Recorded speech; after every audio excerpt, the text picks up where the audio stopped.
You always in my mind, and body me gone. See, I cherish you with my life. No worry yourself, oh.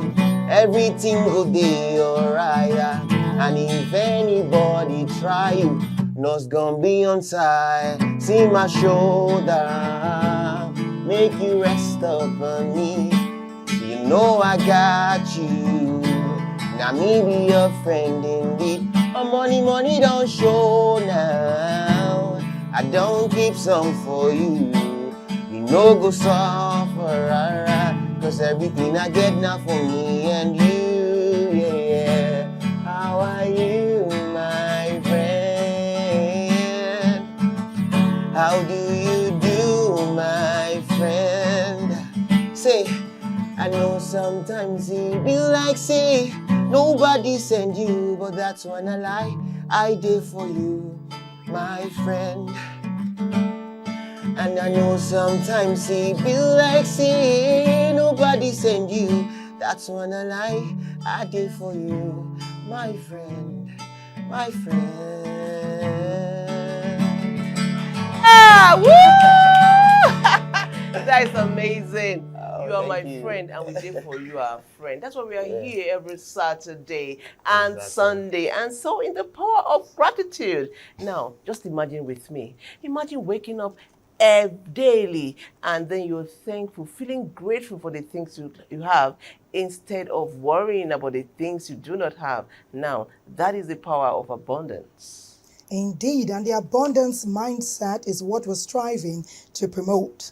You know that sometimes we do not understand the impact our minds can have on decisions that we make. For example, because sometimes people talk about the economic challenges that many are facing, it could begin to impact the way you do things, the way you spend, and perhaps you will become who you are. I mean, Today we are talking about the power. We're talking about a power shift that can change the way you think, the way you live, and the way you succeed. And we are talking about moving from scarcity to abundance. This is Weekend Deal, and we already told you that we're streaming live on TikTok, on Instagram, and on YouTube. So join us there. You saw him open the show today with something from the stable of Manny and Johnny Drill, an amazing number. He has a profile, aka Ewela, but his given name is Ibrahim Emmanuel. This is his profile now.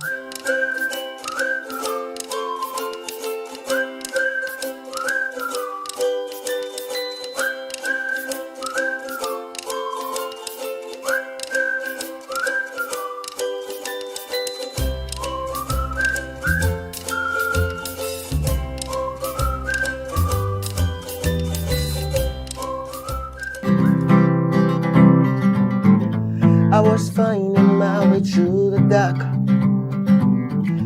Wish that I could stay forever this young. Wish that I could stay forever this young. But I'm afraid to close my eyes. Oh, so wake me up when it's all over. When I'm wiser and I'm older. And all this time I was finding myself, and I didn't know I was lost. So wake me up when it's all over, and when I'm wiser and I'm older. All this time I was finding myself, and I didn't know I was lost. Wake me up when it's all over. when I'm wiser and I'm older. And all this time I was finding myself, and I didn't know I was lost. Oh my God. Well, that was done. amazing. Well, that's beautiful. Thank you. And I'm proud to call you my brother. Okay, let's go there. Well, thank you so much. We are doing the thing, right? Are we going there? Thank you. I mean, that was beautiful. Well done. thank Well done. Okay, so our conversation today is scarcity and abundance mentality. And to kickstart our conversation, before we even kickstart our conversation, while I was preparing for the show, I read somewhere, they say the mind is everything, and what you think, you become. What does that tell you? The mind is powerful. To help us understand a scarcity mentality and abundance mentality is our backgrounder put together by Francis Ogbe. At the core of every breakthrough, every limitation, every success, and every setback lies one invisible force: mindset. It's not just about talent or background, it's about how we think. Mindset is like a picture of collection of attributes, disposition of people that they ingrain in their mind that actually influences how they look at life and how they do things in life. So basically, you are a function of what you have actually put in your system. And it comes from the experiences, what you hear, what you see, and what people do around you. You don't know when you actually put these things in your mind, but it continuously gets bombarded and you record things like a computer who takes data into the system. It comes from your upbringing, from your tradition, your culture, religion, and what you see in the social media and the world as a whole. While there are various types of mindsets, scarcity thinking or scarcity mentality is one rooted in the persistent belief that there is never enough money, time, love, opportunities, or success to go around.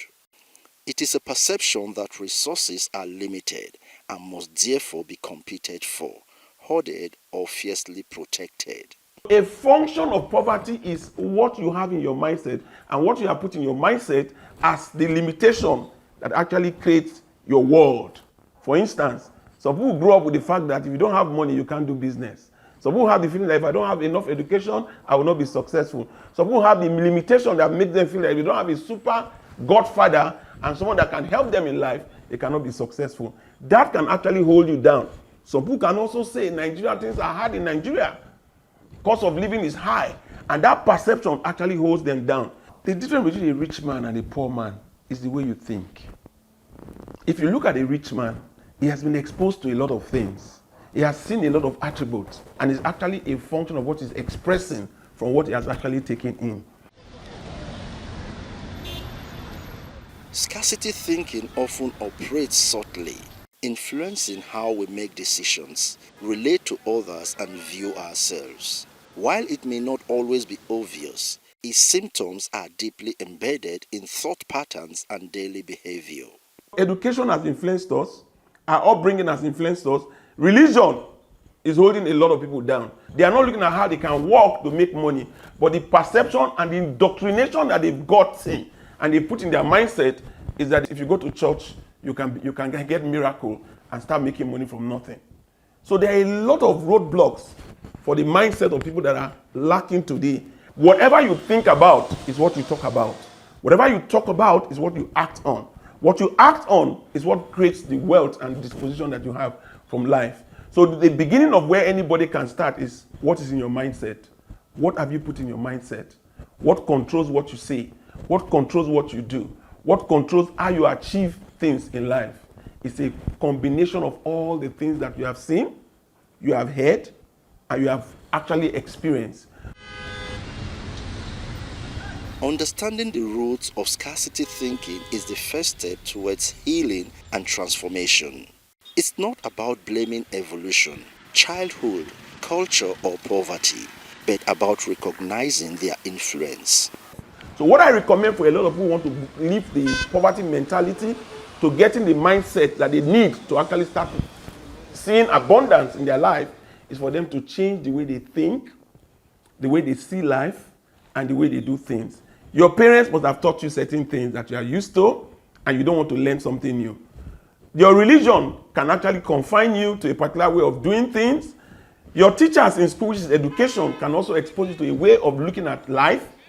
The society, the social media, government style of controlling things can actually influence what you do. So if you really want to go out of poverty to abundance, you must change the way, all those things that have limited you, must change it and start looking at the other way around.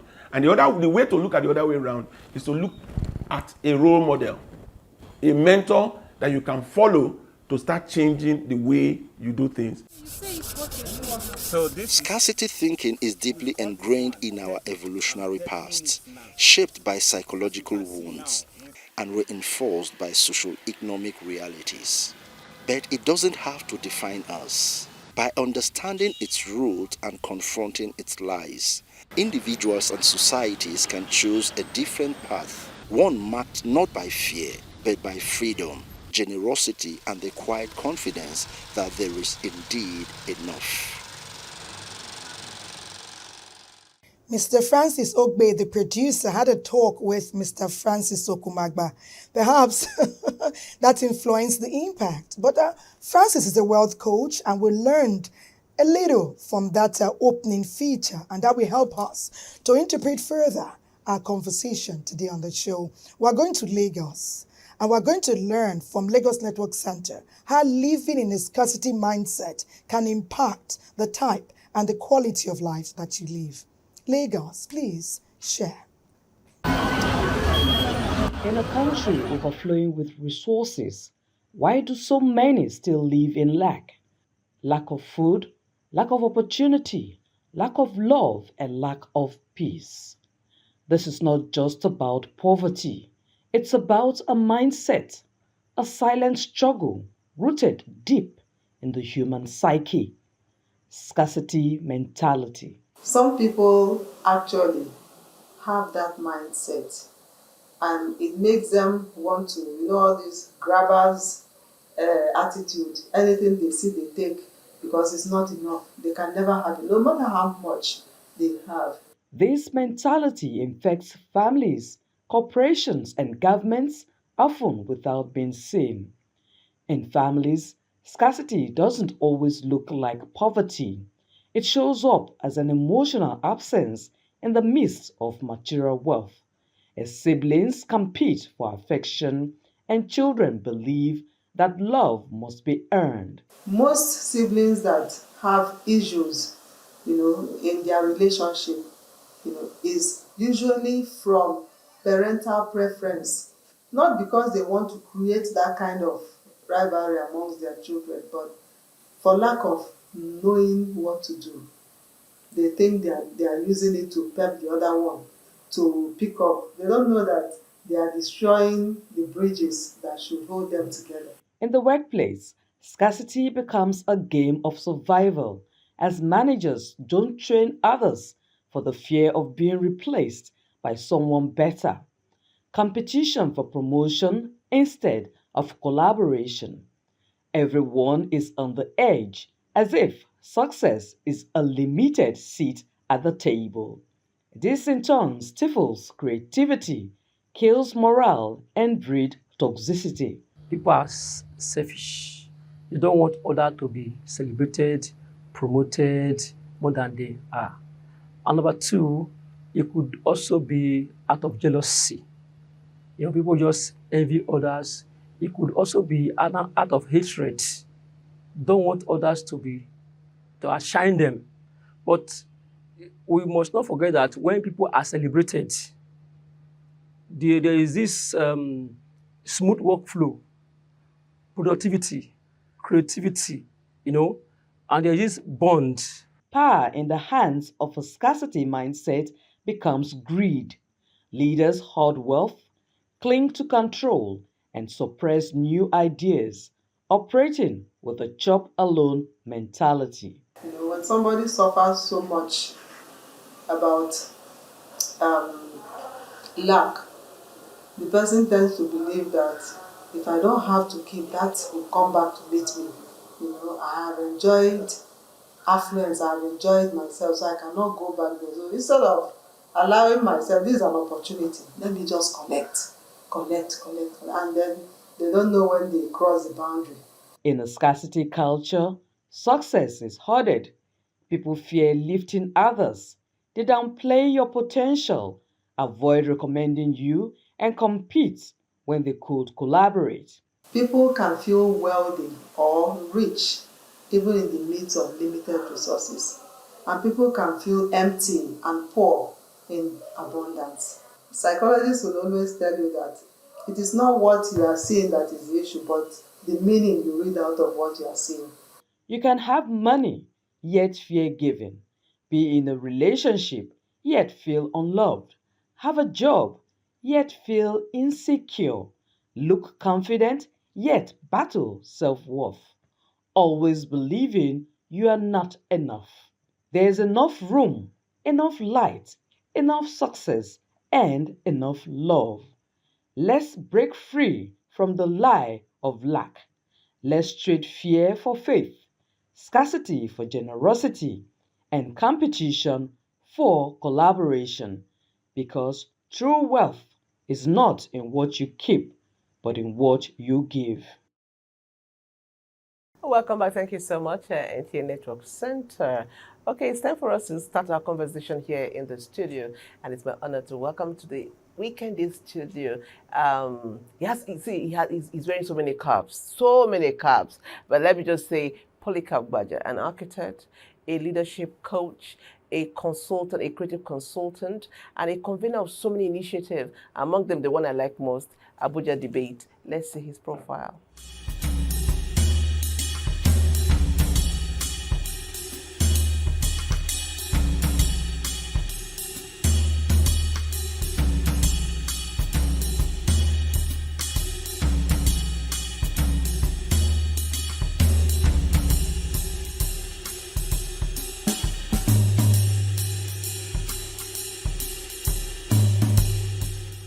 It's great to have you with us on Weekend Deal. Thank you, Thelma, and thank you, Patience, for having me. And thank you for coming again and again. Okay, we have a friend. She's a Nigerian, Khadijat Haliru. She's a counselor in Ingersoll, Ontario, Canada. And she sits at a very brilliant intersection: manufacturing, agriculture, and policy making. She's also a leadership coach. Her profile is next.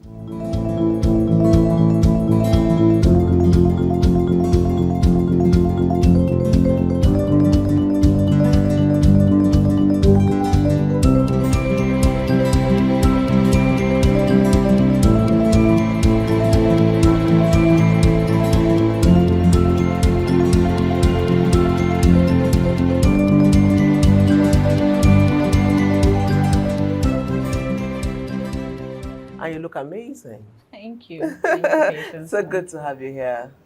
Okay, let me start with you, since I complimented you and you gave me that beautiful smile. Okay, what exactly is the scarcity mindset or mentality? How would you describe it? I would say when someone does not believe in themselves and doesn't feel or acknowledge that there's possibilities beyond what their current situation is. You tend to stick to that situation. You tend to, just continue to hover over that situation without really thinking abundantly. When people think there's possibilities, they have more belief in themselves, they have more optimism about things that happen around them, and I think it really does spur you on to action. Because we're only happy when we're in the process of accomplishing anything. Absolutely. And most people don't realize that you've got to just start something and get going to see that abundance. And so I think the scarcity mindset really, unfortunately, just keeps you in a certain place where you're so pessimistic about everything. And I think we need to always consider how conscious we are of that before we can even move forward. Yeah. Sounds quite interesting. Of course, being a counselor, I'm hardly surprised how you have delved in very comfortably into the meaty matter. Mr. Polycarp, you've convened many debates and you've had interactive discourse with quite a number of people, wide-ranging in terms of status and gender. So what is the discourse is how can we move over to more abundance mindset and mentality so it can impact us as a people. But where are we now? The scarcity mindset, is it far-reaching? And how negatively impactful is it thus far? Talking about Nigeria allocation. Thank you very much. You see, first of all, mindsets deeply affect how we interpret, how we respond to, and how we actually interact with information, with events, and things that happen around us in life. And basically, mindset has to do with a set of beliefs, attitudes, and assumptions. And immediately it tells you that it's about input that affects output. I like what Madam Khadija said about the scarcity syndrome that people have. And it's a mindset. If you look at us in Nigeria, people just have this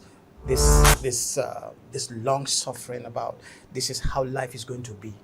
And because they have not known anything better, and the feed into them, the input into our lives from the time we were children, affects the way we see things. People that come from more privileged backgrounds have a more can-do spirit. They're less intimidated by people. And that's because of the input that took place in their lives. And life is really about input and outputs or outcomes in the end. And so this is where to start, where the belief system, the things people believe, of course, it spreads. What you learn from home, what you learn from school, what you learn from even your religion and your belief system, they affect the way you process and filter information. We can sit in this place speaking about one thing, and then all of us interpret it differently because of our backgrounds.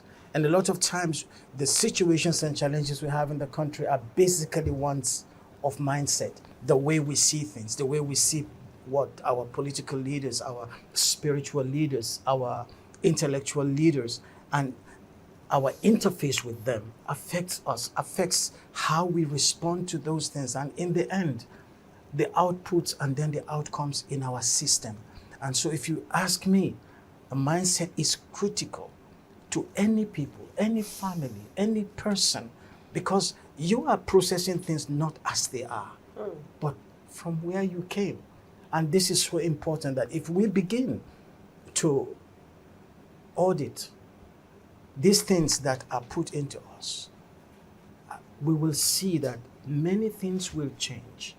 Nigerians, for instance, now they don't have the mindset of what democracy is about. They see politicians as these are our lords and masters. The money, that is being announced is their money. And if they cut a little bit and give us, we are grateful, and that comes from a mindset. And once people get out of that into something that is can-do, it can determine whether they think about the abundant possibilities or they're just scarcity-minded. They will look at circumstances and somebody will say, it can be better. Okay. And somebody says, this is fit. Wow. Wow. You actually, you become what you think. Okay, Madam Khadija, how would I know? How can I identify scarcity mentality in a person? How would I say this person has, or if I have? Yeah. You notice a lot of people who have that scarcity mindset are very risk averse, very unwilling to take risks, very unwilling to start something new. And it's a very dangerous thing because you can see it through them that they are willing to maybe have a better life, but they are unwilling to take those steps that can lead us there. In coaching, you so many times have someone who comes with the same problem. You hold them accountable to how they can get out of that problem, and yet they're stuck. They're stuck. You continue to work with them. You continue to share how, so many options can get them out of this situation, but they're stuck. And I think for so many relationships and so many workplace relationships with boss and worker, or even husbands and wives, you'll find that this mindset could actually damage a lot of relationships because one person can see through and the other can't. And unfortunately, it's just what makes us really unwilling and unable to move forward. because the person is always afraid. I think fear is at the core of that scarcity mindset, where persons are thinking, if I make this choice, then I can't survive. I can't think of how I would survive without maybe the risk that I'm about to take. So it's unfortunate, but we all have to make sure that there is that ability to look beyond where we are. And until we can make that possible mindset shift, it's really hard. It's broken a lot of marriages. It's broken a lot of, workplace. People's lost their jobs because they can't move beyond thinking bigger picture. And like you said, I mean, rightfully so, the orientation that we have has a lot to do with that. And so sometimes we recommend counseling to people because you can't move past what your situation was or is. In the same vein, you'll find people who came from very difficult circumstances, but even in that situation thought very boldly about how better this could be and how much they would, wish for it to be better. And because they had that mindset, they worked out of that poverty or out of that difficult situation. And for some people, even when they have money, they still have a scarcity mindset. They still find it hard to actually make a risky decision to maybe invest or take that money and grow it or do something with it. And so it can be very debilitating. I think sometimes it's a mental health crisis for some people. And yeah, that's the reality.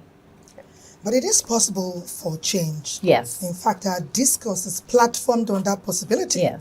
And because both of you have experienced the good side, the abundance mindset, that's why we need your expertise to make a positive direction and change so that more people will experience what is possible. Negativity, pessimism is there. And that fear, there will never be enough. But there are those who, whether they have a lot or a little, they don't have that mindset. From what we know about you, Madam Khadija, you understand manufacturing, you understand politics, you understand agriculture, you understand policy making. Mr. Polycarp talked about Nigerians and democracy, that sometimes they have a limited understanding of what is possible for them and their country and their prospects because of this scarcity mentality. How can policies, if at all they can, how can they shape and then change the narrative, knowing that we can unlearn some so many things? I think policy is the beginning of change. It is just a paper maybe written down to say this is the new direction that we should go or how things should be done. But when politicians think about policy in terms of reigniting a mindset shift for people, for example, when we talk about the past government that kind of focused on farming, there was a mindset shift in Nigeria where people thought farming was now lucrative, farming was now possible, farming was now, and that mindset shift maybe helped a lot of people get that exposure to farming. If we want our youth to know what's right and wrong, perhaps a policy change that tells them driving in your lanes can make us go faster.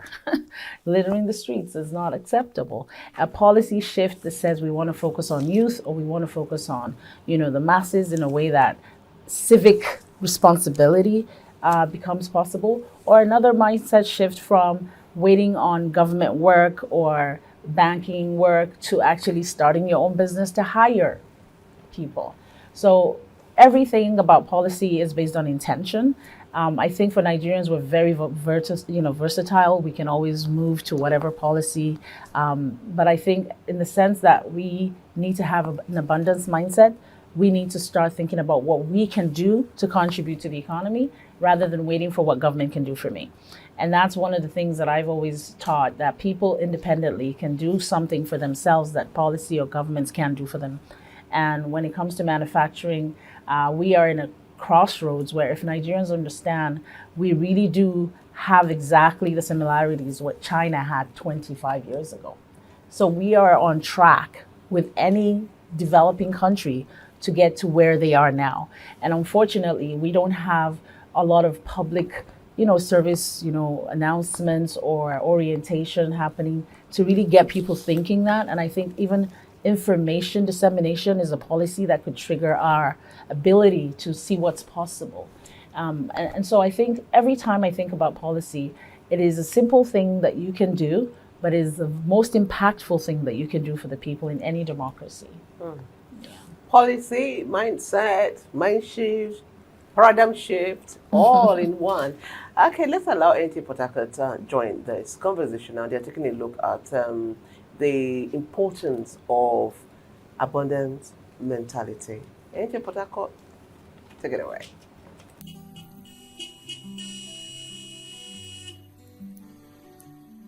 In a city like Port Harcourt, where life can often feel like a daily struggle for limited opportunities, something remarkable is happening.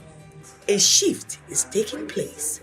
A shift from the belief that there is not enough to the conviction that there is more than enough for everyone.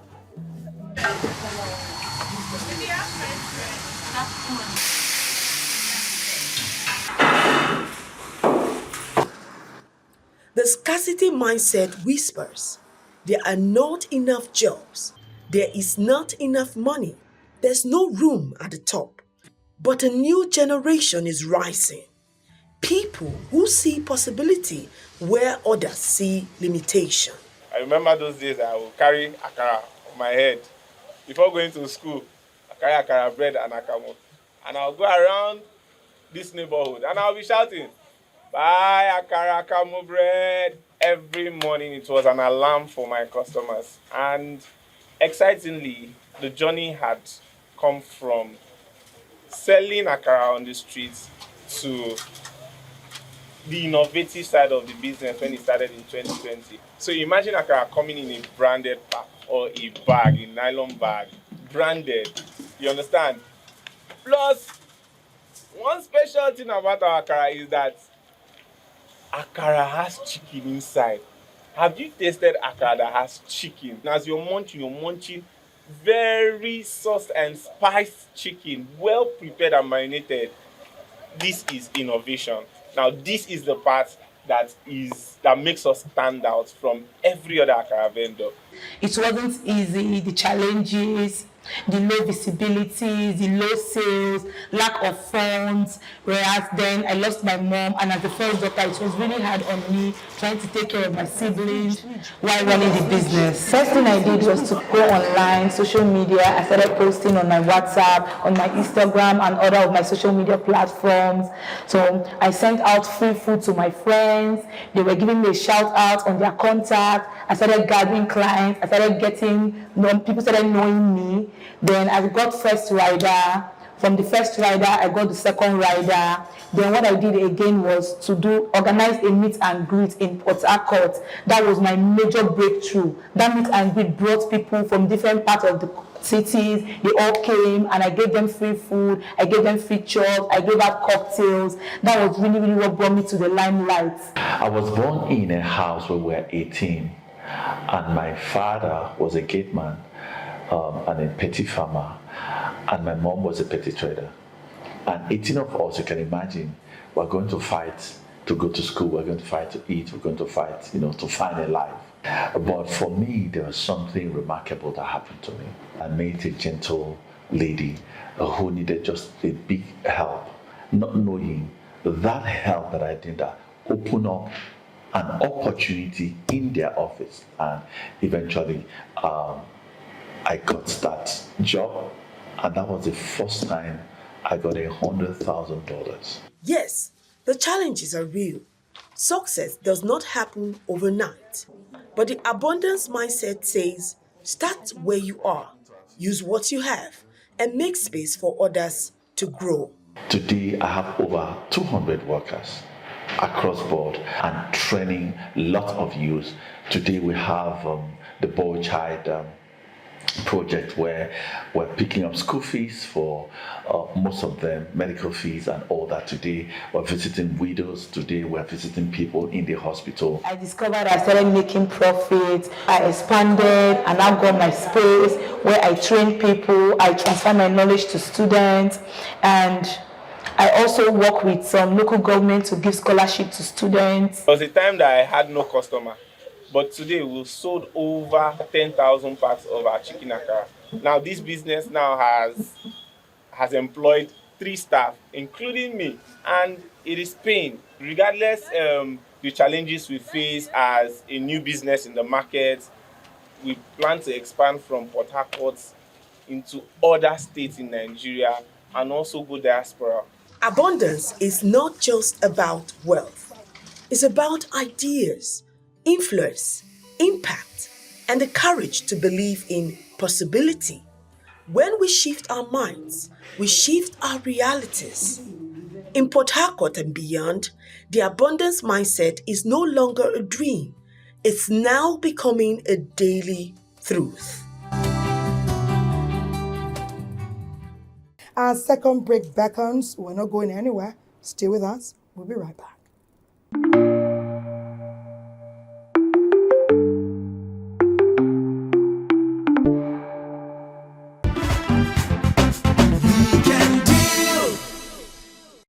Now, NTA I think I'm also patient Abba, and this is We Can Deal. Welcome back. Thank you for telling us about carrots. No, me, I am patient Abba. Let me put it straight out there. Okay, joining us now from the Lagos studio is a woman of a professional dynamism, different level of professionalism. She is a woman of faith, and she's the founder of Joygate Consult and Joygate Vantage Nigeria Limited. She is Dr. Olaide, and she's joining us. Agbadia, she's joining us from the Lagos studio. Let's meet her.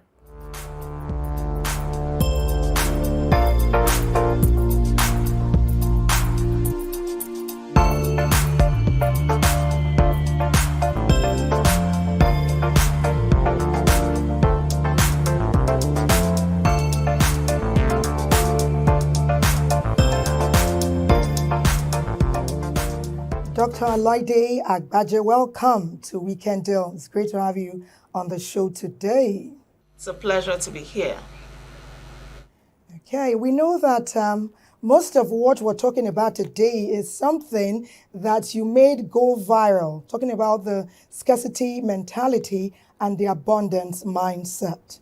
Can you give us some practical examples of what you find and what brought you to that position, to the point that you thought this should go viral so Nigerians have a switch? Thank you very much. For me, the mindset is very powerful. In fact, it is our greatest asset. And I see a lot of people with, the wrong mindset. They want to thrive, they want to succeed in life, they want to prosper. But their mindset seems to be limiting them. And that was why I always talk about mindset shifts in so many of my content. Having the right mindset is very important. I see people who hoard things. They are so stingy with money, with information, with knowledge, with ideas, even with recognition. And unknowingly, this is holding them back. They think that it is when they hold tightly onto what they have that they will never lack.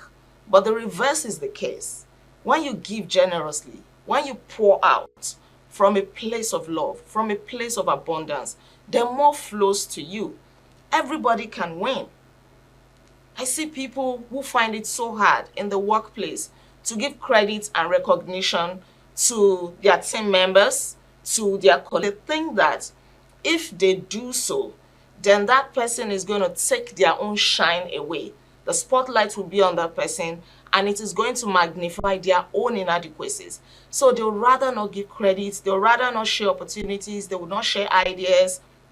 They find it so difficult to praise. They want everybody low-key to remain stagnant. It is better for everybody to be down. Let us all remain down than for one person, to be up there. That is a poverty mindset. I also see it play out in Nigerians, not only in Nigeria, but even abroad. I was in the UK one time. We attended a party. And at that party, a woman came and she was packing food. Everybody had eaten. She was okay. But she kept on packing food. She kept on packing and packing. She said, oh, I have to take for my children. Oh, I have to take for my husband. Oh, give me extra plate. And she did not know that she was embarrassing herself. And people were looking at her like, okay, if there was no party, would you not eat at home? Now, for that woman, it is not as if she did not have. She had so much, yes, but her mindset told her that if you do not pack this food, you may not have food to eat at home. Oh, let everybody be all right. But the mindset was limiting her. It was embarrassing her. It was putting her in a very difficult situation. She was not the only person that I've seen who behaved like that. You know, so the scarcity mindset limits a lot of people. They believe that, oh, if I lose, my own poverty is as a result of your own wealth. And a lot of people also believe that, let me use politicians as an example. They believe, oh, politicians have stolen all the money that we're supposed to have, you know, and they are the reasons why we are poor. And so they carry that mindset around. And that mindset breeds bitterness. It breeds poison from them. Even when they see a person who is doing well, riding big cars, looking so good, they believe that person is responsible for their own poverty. But an abundance mindset tells us that everybody can win. I am not poor because you're rich. I am not losing because you're winning. The sky is big enough for everybody to fly. Dr. Laide. Agbaje, I mean, when you're describing the scarcity mentality, what they do, it was beginning to look like what we call on social media witchcraft. I mean, you don't want people to succeed. You don't want people to, I mean, it's very close to it, if you ask me. Okay, but again, is it possible for you to have the scarcity mentality and then change into the abundance mentality? What practical steps can you take to change, to move from this mindset, this one, the scarcity to the abundance? What can one do? Very much. It is very possible to make a shift from a scarcity mindset to an abundance mindset. And it still starts from the mindset or with the mindset. You have to realize that there is enough to go around. That is what the abundance mindset says. There is enough for everybody. Yes. So you have to start seeing things that way. You have to see yourself as yourself. You have to realize that whatever is going to flow to you will flow to you. Nothing can block it. Nobody can block it. Right? So you do not have any reason to want to block anybody from succeeding. Just like you said, it has an undertone of witchcraft. It has an undertone of greed. It has an undertone of so many kinds of negativity. So for you to cross from a scarcity mindset to an abundance mindset, start seeing things differently. Start by being grateful for what you have. Yes, you have food on your table. Even if it is 101 you're able to do, that means you eat in the morning, no food in the afternoon, then you eat at night. Be grateful for that. Know that you have something, at least something flowed to you. If you have a job, it may not be the kind of job that you really desire, but the fact that you have that job, it is putting food on your table. Be grateful that something is flowing to you. At the end of the day, you have something. You have a business. The business is still footing your bills. Be thankful for it. You need to start seeing your cup as half full instead of half empty. I think that is where it stems from. And you must also realize that nobody is responsible for your predicament. Nobody is responsible for your downfall. Nobody is responsible for your stagnation. So start by giving credit to other people. Start by complimenting other people. Oh, tell your colleague, oh, you look so good today. That is not going to take the spotlight away from you. When your team member has done something well, say it. Oh, this is very good. This is impressive. You know, you begin to feel good about yourself. You begin to have a very good level of self-esteem. And before you know it, you release yourself from the shackles of that scarcity mindset, of that selfishness, of that greediness, of wanting everything to come to you alone and thinking that, oh, if it doesn't flow to me, then nobody can have it. No. So you need to start changing it little by little. If you find it difficult giving compliments, just start. Start like today. Tell somebody, oh, I love your smile. I love what you're putting on. You know, when you get to work on Monday, tell your colleague, oh, I really appreciate what you did on Friday. That was good. Tell your boss, oh, I really like the way you lead us in this company. And try to give. If you have 1,000 naira, look for somebody you can give 100 naira. See, some things will not just go away until you take practical steps. Give. There are people who wouldn't give the food that they have at home. They have abundance. They have so much. But to give, to extend that hand of generosity to others is a big problem because they are thinking, if I give this, I'll not have enough food at home. And then they hoard the food, they hoard the onions, the tomatoes and everything until they start getting spoiled before they call people to come and pack it. No, you don't have to wait for that. Don't think, even the Bible says, don't take thought of what you will eat, what you will drink. God in heaven, if he provides for the birds in the air, he's going to provide for you. Somebody does not have at all. You have a little. Share. That is how to release yourself from the shackles of a scarcity mindset. You have to take practical steps. And you have to tell yourself, no, I'm going to do this. I'm going to be a blessing. I'm going to be generous. I'm going to give somebody a smile, a compliment. I'm going to praise others. I'm going to give them credit. So take the focus away from yourself for a while. Let your light shine to others. Let it flow towards others. Let grace flow towards others. And you will see abundance flowing to you in return. Thank you very much, Dr. Lydia Agbaje. I was going to talk about women because earlier when our Afro soul artist performed, he re-emphasized and reminded us the enormous responsibility that women have in society. And it starts from the home. And it's no surprise that it's Dr. Olaide that initiated. I know people have thought it, but she brought it to the fore, to the center table. It may be unpleasant or people don't want to latch on, though we see it, but let's talk about it. Mm-hmm. So it also comes back to us, women here. You have a wife, I know, you have daughters, so please, you wade in. We talk about, that packing of food she referenced. Since I was 10 years, going with my parents for parties, it's always the women packing food. And I see the jewelry. It can build a house or fund a community that the woman is putting on, but she's the one carrying the biggest bag. And I see others egging her on like it's the norm. And we who were just normal, middle-class people, we'd eat just enough and go home. So we have referenced the fact that sometimes it's the way you were brought up or what you had. But what is the role of mothers? What is the role of sisters? What is the role of the women in society? And the home is integral because everything good or not stems from there. Yeah. Let me let Mr. Polycarp start, and then you also address it.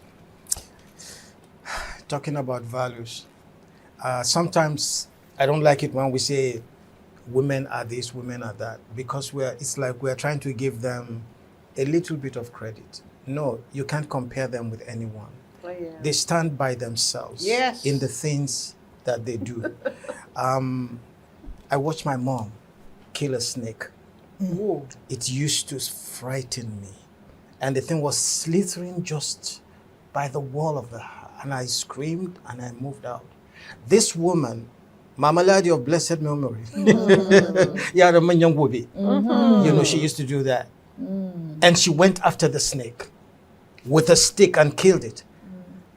And my mouth was agape. Mom, how did you do that, Mama? Mm-hmm. He said, if I'm afraid of snake, what would you do? Oh. For the first time, the thing that I dreaded the most was killed by my mother. Mm-hmm. And so I learned from her how not to be afraid. Mm. She taught me a lot of values, and when I look at what people do today, my wife taught me a lot of things about etiquette. They bring in and they compliment. They are not supposed to be like you. Mm. They are different. They bring to the table different stuff. Yeah. And they teach us many things. It's not just about, it's who they are. And I think it is really pathetic how people try to compare women and men. No, they are not equal, they are superior. Okay. In actual fact, because they are designed that way. They are designed as managers. Yeah. We are the ones that are like arrowheads. We are the go-getters, but they are the ones that organize us. True. And then we have to appreciate them for that. And what Dr. Agbaji was saying is about a woman that cares, and yet also they show us many things about love, about giving, about provision. Unfortunately, you know, in what we call the third world, the poverty syndrome makes people think that they have to do things like that. If you went out and came back with anything with my mom, whether they gave you money or something, you get a swiping first.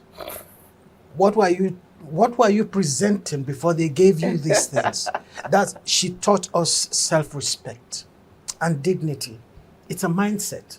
There are things that you go somewhere. In fact, she said, like, eat from home before you go out. So you don't go and disgrace me outside. And those are the things. They are about mindset. And so when you go out, you know that I don't have to do this.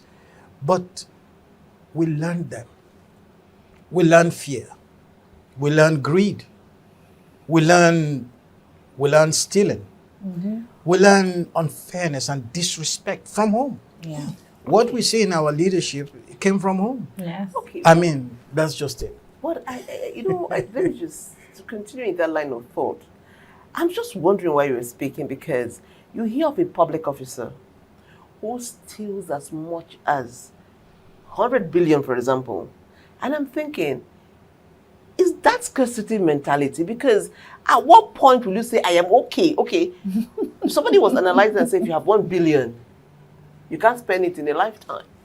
And then somebody steals 80 billion, for example. What propels that person? Is that still scarcity mentality? I'm wondering. It's greed. You see, this body that we are is just the hardware. The mindset is the software that directs how this hardware behaves. Like we were saying at the beginning, it's about input and output. And Madam Khadija said something. Even if you give somebody money, because of their scarcity mentality, they will become poor again. It's a mindset. And this is what we're having to deal with. People don't steal because they are poor. They steal because poverty is a mindset. It's a poverty mentality. is in them. Yes, the poverty is inside. No matter what you do, give them all the money you can. Next month, next year, they're going to be poor again. Okay. Let me let Madam Khadija come in here. Madam Khadija, it is possible to learn, to unlearn, and to relearn. Yeah. And the levels we have taken this discussion tells us that it is critical that we change the narrative. Yes. Or else. So the talking and the policy making, is it enough to bring about the change that we all desire? Because amongst those who are even desirous of change are those who are contributors to the situation that we speak of. Yeah, so let me go back to the value system. Like we said, the mother is the beginning of every value system. And when we talk about value systems, like you said, of your blessed mom's memory, my mom, I remember growing up, would actually, if visitors came and she had already made dinner, would ask us to hold off and feed dinner to the visitors first, and then have to maybe remake another meal for us, just because it was more important to share, to be hospitable. And when you grow up in that environment where it was more important to share, to give, to offer, you grow up with a very good sense of, values, where just giving to someone who needed it, or someone who was in transit, or someone who was on their way, was more important than you. You tend to value that as a way of life. And when I think about my life in politics now, I think growing up and just giving and sharing, I'm a firstborn of 20 kids.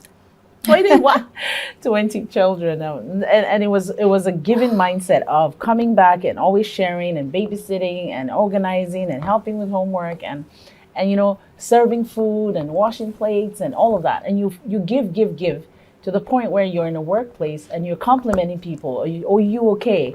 And you're saying, well done. And you say, I'm so proud of you. I mean, congratulations. It came naturally. It came naturally. And then people say, how did I do this? And how was I elected? And I realized just by interacting with people and offering help and sharing, offering advice and welcoming people, welcoming Nigerians coming, welcoming Africans coming, and just sharing my knowledge, sharing. I think the sharing mindset is what makes your network. And that network helps to create abundance around you.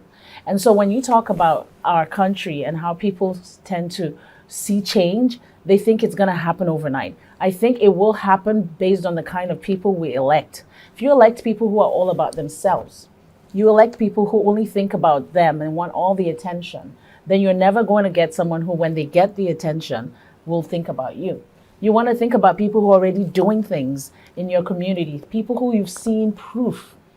Think about other people other than themselves. And I think until we start to elect leaders like that, we're never really going to get to a place where you feel seen or heard, because those value systems transition from your mother's home into that leadership role. And I think that's where the possibilities of shift can come. Okay, amazing. Okay, so we'll be going to NTA Kaduna now, and they're talking about inspiring collective abundance mentality.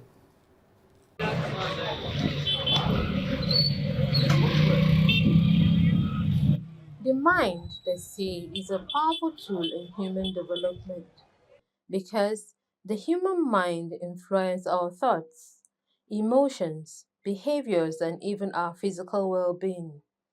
Most importantly, the mind shapes our kind of mindset. The scarcity mentality can affect you in such a way that you feel you want to grab it all. And you think you grab as much as you can, forgetting about the fact that there is enough for everybody. And God is not a God who believes in one person having everything. He told us that according as his divine power has given us everything we need for life and for godliness. That means for everybody, what you will need to live without cheating, without cutting corners, has been provided. According to the Bible, Genesis chapter 1. Allah subhanahu wa ta'ala did not create us equal. There are people that will give and those that will receive.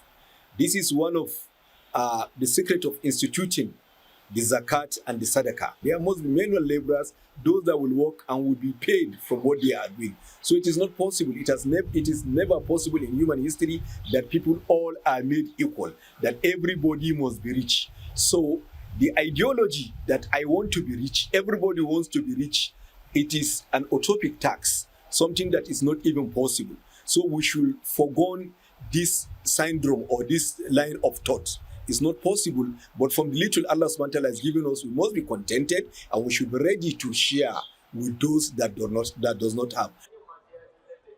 The abundance mindset has the ability to affect not just individuals but also businesses. A typical example is a small agro-processing business located in a Kaduna neighborhood. We have a number of ways that we try to give back to our communities. First off, we are pro women empowerment, and one of the things we do is to ensure that we are empowering women in our community.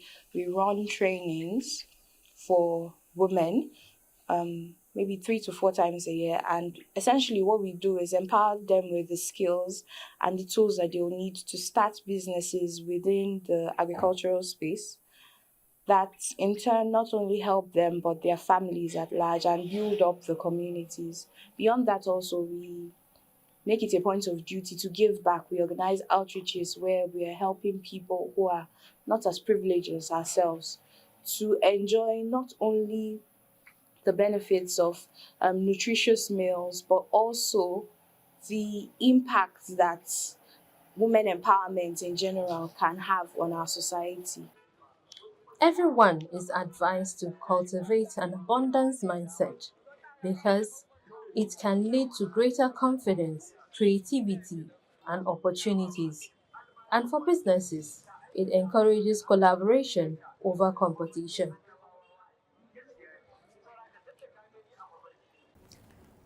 Many thanks, NTA Kaduna. Wouldn't it be a wonderful world where everyone is kind, irrespective of what you have or what you have experienced? You're always willing to give of yourself, of your kind words. It would be an amazing world. And many of us will never stop being optimistic, just like Dr. Laide Agbaje. Let's position her again to take a question or two. Dr. Agbaje, I have learned that you love books, perhaps because you align with research. We're raising a very integral generation. We want them to change the narrative, not just on the local stage, but on a global platform. How well can we equip them through the habit of reading? How much impact can books, good books, impact the mind and change an existing negative narrative in terms of a scarcity mentality? Just like you have said, we need to make reading an integral part of our lives. Unfortunately, the reading culture is fast eroding in this social media age, right? Everybody wants to be on social media, would rather scroll on TikTok, on Instagram, having fun, but we are neglecting our minds, equipping the mind, empowering the mind. So I really want to encourage parents to inculcate that reading culture in their children from a young age. And don't leave it to them to read. Don't say, oh, go and pick up your book and read and all of that. Create time for them. Make time to read with them. Even if it is just one page a day. I read every day. Yes. And it is a culture that I have cultivated over time. And this was what led me to starting the Intentional Readers Club, where people join from across the world, and we have reviews on YouTube Monday to Friday. So I read, and I want children to start having that, to start cultivating that habit. So parents should make time with their children so that they will find reading interesting and enjoyable. They'll find it empowering. There are so many needless mistakes that we make these days because we do not read. So many people have gone through what you're about to go through, and they have shared those experiences on the pages of books. But if you do not open the books to read, you will make the same mistakes. You will suffer some needless sufferings. Start by picking a book that you like. One book that I like so much is Think and Grow Rich. I think that book will be a very good starting point for anybody that is struggling with reading. Maybe, reading is in different forms. There are different kinds of reading. You can read for academics, you can read educational books and all of that. But you also want to read inspirational books, motivational books, books on business, books that align with your values, your crafts, your skills, and whatever matters to you in life. But if you have a mindset problem, start with Think and Grow Rich. It is going to open up your mind. It is going to help you see possibilities. And like I said, parents should really cultivate this in their children, because you don't just want them to be reading for their academics alone, reading just to pass mathematics and English and other subjects. You want them to broaden their minds. You want them to be empowered.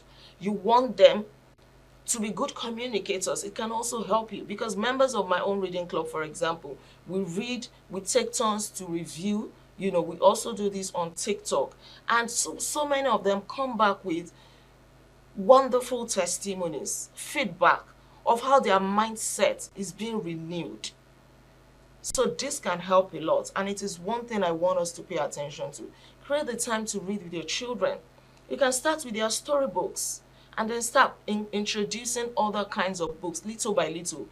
20 minutes a day will do, 15 minutes a day will do, 10 minutes a day would even do, maybe at bedtime. It is one of the sacrifices that we have to make for this upcoming generation. Let us not neglect them. So many adults find it difficult to read. I get messages from time to time, I don't have time to read. I just want to make money. You people should just be doing the reading for us. No, but you are struggling when one great idea from a book can actually open up your mind and you start seeing things differently. All right, thank you. Thank you so much. Thank you so much, Dr. Agbaje. I mean, if you want to light your path and open your world to the world of possibilities, pick up a book. Thank you so much for your contribution to our show today. Nigerians have heard, and our mentalities are changing one person at a time. God bless you, Ma. Thank you. As we wrap up, Madam Khadija, encapsulate the thoughts we have shared and then channel us on the way forward. I think when it comes to mindset, Nigerians generally have to have the right mindset towards everything, whether it's governance, whether it's ethics, leadership, each other. I think the individual has to have belief in themselves that they can do anything, and collectively we're seen as a nation. Everything is a collective. And until we believe that, for me, I'm on my speaker series right now thinking, how can I impact change? How can I shift the mindset of Nigerians? And I thought I would just go straight to the tertiary institutions. I've been doing paper talks through the tertiary institutions to teach them on how to move Nigeria forward through leadership and ethics, because we've forgotten about those ethics. The mindset shift that has to happen when we talk about problems we see like floods. When someone approves a building where it shouldn't be, that's an ethical violation of something that you should have done on behalf of the government. So we blame government a lot, but we realize that governance is a people business. So we need to change the way we think about that. Thank you. Mr. Quickly. The mindset is more than a filter or a lens through which you look at things. It's actually the steering wheel for life.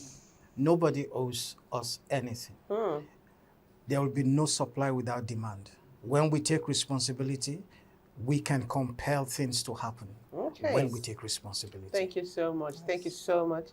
Okay, so I'll take some few messages. I'm enjoying this weekend deal. This is Vivian Emochi from Abuja.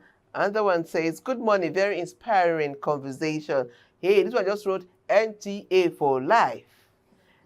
So I am enjoying this morning deal. This is so good. I love you all. We love you too now. How many times can we say it? Okay, so Sule. Yeah, it's been a wonderful conversation watching from the sideline, and trust me, Nigerians will finish the show better than they were at the start of the show. That much I can tell you. Woo! And Thelma, after the show, we should do something about this code. Trust me. If Osime allows, because you didn't commend Osime, you must commend him for a brilliant move. Thelma, that money saved my money. Ewela, take it away. Take it away, Ewela.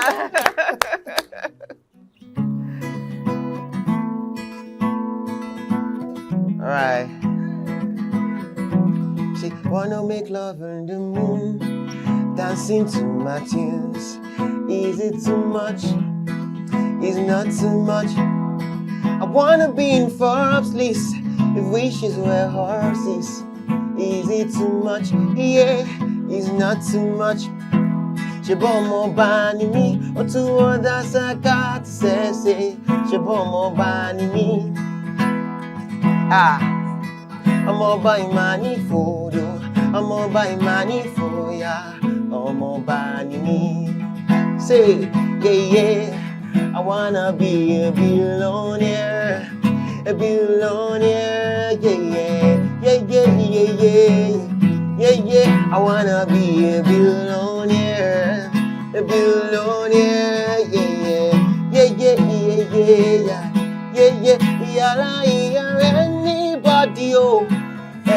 Anybody,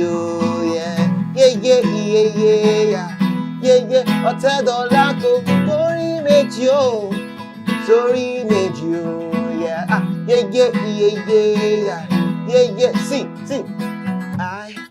I wanna wake up in a Lamborghini. Yes, so.